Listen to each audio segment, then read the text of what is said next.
The effects of changes in total factor productivity are a little bit more complicated than those of changes in government spending. And the reason is that total factor productivity is ubiquitous. It enters the economy in lots of different ways.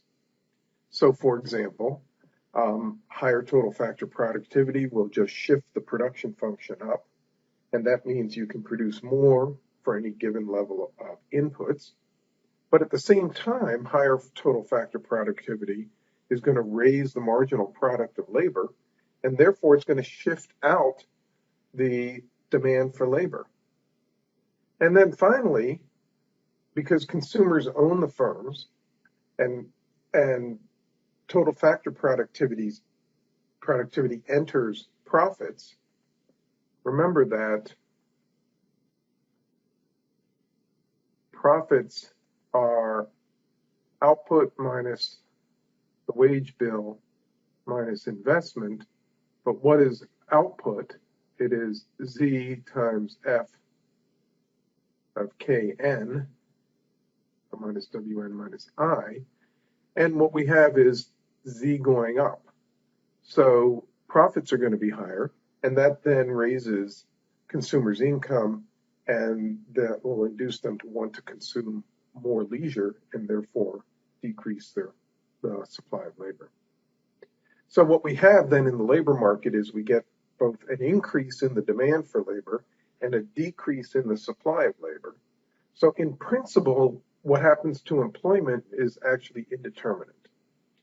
And this is reflected in actual research that people are still undertaking to try to figure out what effect total factor productivity has on employment. But what we're going to do is we're going to assume that the wealth effect on labor supply is relatively weak. So the net effect in the labor market is that the demand shifts out by more than the supply shifts back, and therefore we get an increase in equilibrium employment.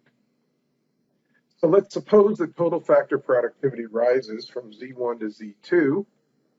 That is going to induce firms to want to hire more workers at any given wage because the marginal product of labor has gone up directly.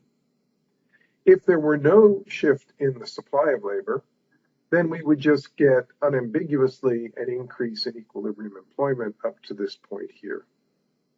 However, we know that higher Z is going to raise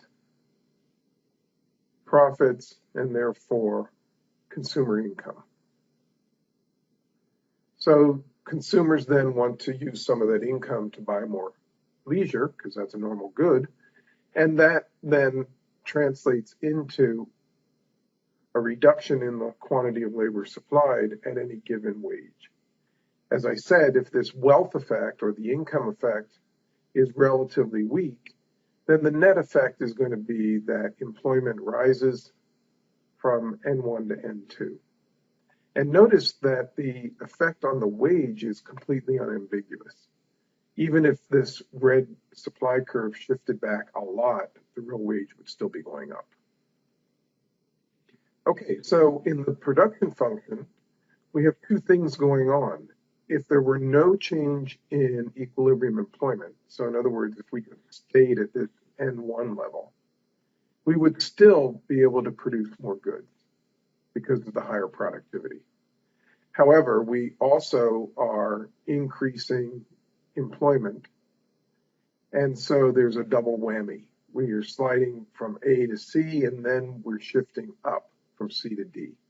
And so you get two kicks to output from higher total factor productivity, both higher employment and that every worker is now more productive. And so the outcome is at any given real interest rate, the supply of goods is going to shift out and to the right. And so higher total factor productivity unambiguously raises GDP for any given level of the real interest rate.